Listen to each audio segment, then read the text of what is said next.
जय श्री कृष्णा, राधे राधे। आज हम सुनेंगे नालिया विरोध की कहानी।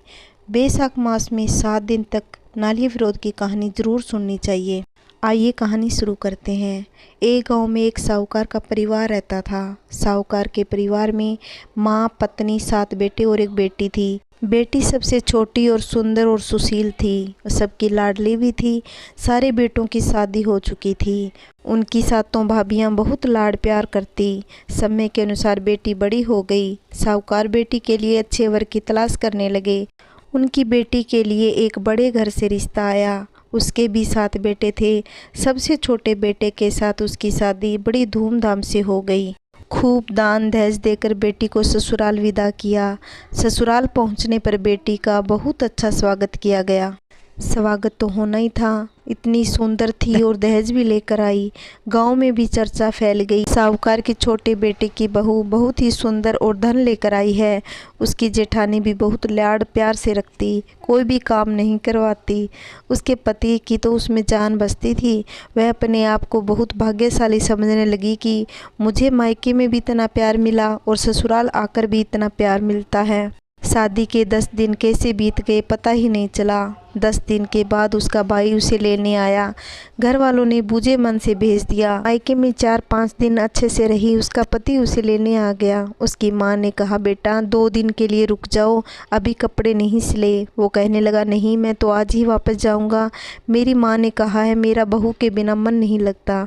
उसकी माँ दर्जी से कपड़े लेने गई तो दर्जी बोला, सूट तो तैयार है पर नालिया नहीं डाला। आज और रुक जाते तो नालिया भी डाल देता।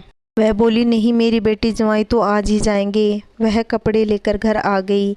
माँ ने अपने लहंगे से नालिया निकालकर बेटी के सलवार सूट में डाल दिया। साहूकार की बेटी सूट पहनकर तैयार हो गई। बेटी जवाई को खूब सारा धन देकर विदा कर दिया। दोनों बड़ी हंसी खुशी से जा रहे थे। जैसे ही अपने गाँव के पास पहुँचे, नालिया विरोध हो गया। उसके पति ने उसे ढंग से बात नहीं की, चुपचाप घर आ गए। घर वालों ने भी उससे अच्छे से बात नहीं की। रात को तो खाना खाकर सो गई। सुबह होते ही जेठानी ने उठते ही घर का सारा काम बता दिया। साफ सफाई, झाड़ू पोछा, बर्तन, सारा घर का काम करने लगी। इतना काम करने के बाद भी कोई उसकी तारीफ नहीं करता और उसके काम में कमियां निकालते और लड़ाई झगड़ा करते। वह सब कुछ देखती पर कुछ नहीं बोलती। मन ही मन सोचती रहती, ऐसी मुझसे क्या गलती हो गई।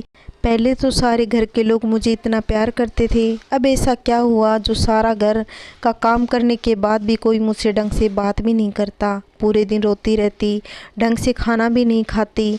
ऐसा करते करते 1 महीना बीत गया।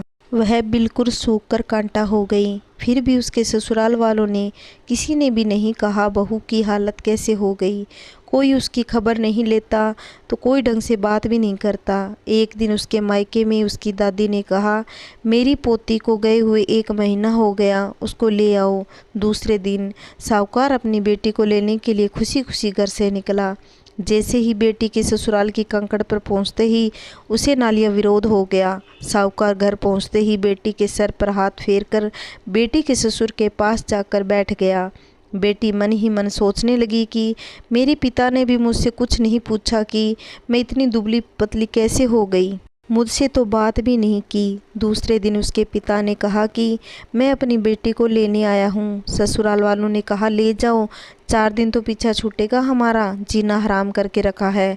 इतना सुनने पर भी उसके पिता कुछ भी नहीं बोले। उसकी बेटी देखती रह गई, सोचने लगी ऐसा मैंने क्या कर दिया। वह रोती हुई अपने पिता के साथ रवाना हो गई। उसके पिता रास्ते में कुछ भी नहीं बोले। घर आते ही उसकी माँ, भाई, भाभी कोई भी उससे बात नहीं की। वह मन ही मन उदास रहने लगी। दूसरे दिन उसकी दादी, बैसाख का महीना था, वह पीपल सींचने जा रही थी। वह भी अपनी दादी के पीछे पीछे हो गई। वहाँ जाकर देखा औरतें कहानी सुन रही थी और सुना रही थी। उसने भी आराम से बैठकर कहानी सुनी और फिर अपनी दादी को बोली, मेरे ससुराल वालों का स्वभाव मेरे प्रति बिल्कुल भी सही नहीं है। यहाँ आई तो यहाँ भी मुझसे कोई ढंग से बात भी नहीं करता। मुझसे ऐसी क्या गलती हो गई। उसकी दादी ने कहा, बेटी चलो पंडित से पूछते हैं। पंडित से जाकर पूछा कि मेरी पोती की जन्म पत्री देखकर बताओ कि मेरी पोती के ससुराल वाले इतने अच्छे होने के बाद भी मेरी पोती से ढंग से बात भी नहीं करते, ऐसा क्या हुआ। पंडित जी ने बताया कि इसे नालिया विरोध हो गया। उसकी दादी बोली, ये कैसे हो गया, इसका कोई समाधान बताइए। पंडित जी ने बताया कि यह दोष एक औरत दूसरी औरत का नालिया निकालकर अपने सलवार सूट में डाल लेती है तो यह दोष लग जाता है। दोष लगने के बाद उसकी किसी के साथ नहीं बनती। उसकी दादी बोली, पंडित जी अब हमें क्या करना होगा। उन्होंने बताया कि 7 दिन तक नालिया विरोध की कहानी सुननी होगी। 7 दिन पूरे होने पर 7 नालिये बांटने होंगे, लेकिन यह नालियाँ देवरानी जेठानी आस पड़ोसन को दे सकते हैं, लेकिन बहन बेटी और ननंद को नहीं देने होंगे।